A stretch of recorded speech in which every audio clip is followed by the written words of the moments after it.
అదే RTV app వార్తల్ని క్షణాల్లో చదివే అవకాశం ఉంటుంది. ఒక న్యూస్ పేపర్, ఒక టెలివిజన్ ఛానల్ మీ చేతుల్లో ఎప్పుడూ ఉంటాయి.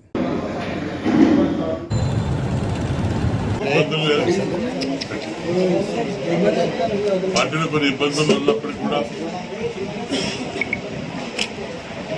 నష్టం జరిగింది. అయినా పార్టీ ఉన్నాం కాబట్టి, పార్టీకి తప్ప సంబంధించారు కాబట్టి మనస్ఫూర్తిగా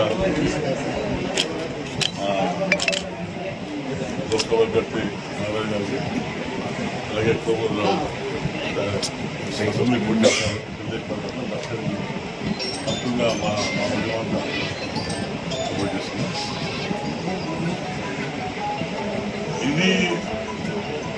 ఈ గెలుపు తెలుగుదేశం గెలుపుని ఆశిస్తున్నా. కానీ గెలవాలంటే ఇద్దరు కూడా అందరినీ కలుపుకొని వర్గ మీద లేకుండా తెలుగుదేశం పార్టీ కలుపుకోతుంది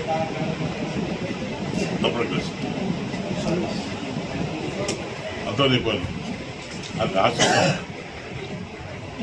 ఎక్కడ పార్టీని దృష్టి పెట్టుకొని గ్రామంలో అందరూ కలుపుకుంటూ తప్పకుండా అది ఇంత కానీ మీద ఆధారపడింది. నేను బాగా చెప్పాను. చాలా మంది లక్షలు గారు దాదాపు మూడు మొత్తం కాలేజ్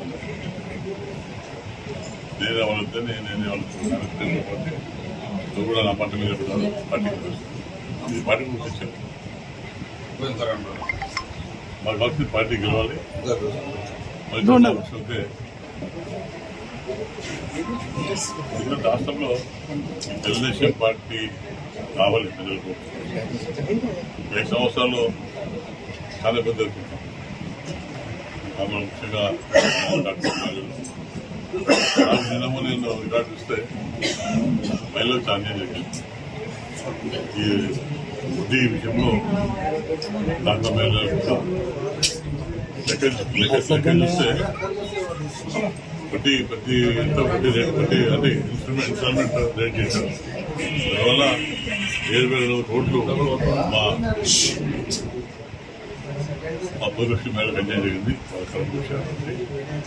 మళ్ళీ వాళ్ళని రికార్డ్ చేయాలి. రికార్డ్ అంటే ఏంటంటే మళ్ళీ అడవ సొమ్ము వాళ్ళ సొమ్ము 20,000 కోట్లు వడ్డీ వాళ్ళకి వచ్చిన వడ్డీ వాళ్ళకి తెలుసు. కాబట్టి రకరకాల సమస్య ఉన్నాయి. రోడ్ల సమస్య కానీ, విద్యుత్ సమస్య కానీ, ఇరిగేషన్ కానీ, రైతులకు సంబంధించిన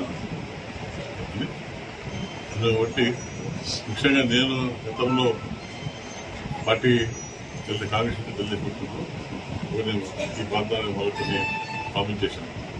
బెల్లవతి, దేవాల, ఎల్ఎల్సి కట్టేసి ఈరోజు అనుకోకుండా ప్రతిపక్షంలో నేను గవర్నమెంట్ పోటీస్తాను. కాబట్టి తప్పకుండా గెలిచాక నా బాధ్యతగా రైతు బిడ్డగా రైతు సమానం తెలుసు. కాబట్టి నేను వాళ్ళకి మా రైతులకు అండగా ఉంటాను. తప్పకుండా పార్టీ గెలుస్తుంది. వెంటనే ఏ విధంగా ప్రామిస్ చేసామో ఈ ప్రాంతాల్లో తప్పకుండా కంప్లీట్ చేస్తాను. సమస్య లేదు రైతులకు. నేను ఎమ్మడి మీ అంటా ఉంటాను. ఒక జిల్లా మాట్లాడచ్చు కానీ నా మనసు అంతా మేము మా దేవుళ్ళు మేము మరిన్ని వీడియోస్ కోసం ఛానల్ ని సబ్స్క్రైబ్ చేయండి. లేటెస్ట్ అప్డేట్స్ కోసం వాట్సాప్ ఛానల్ ని ఫాలో చేయండి. అండ్ లింక్ డిస్క్రిప్షన్ లో ఉంది.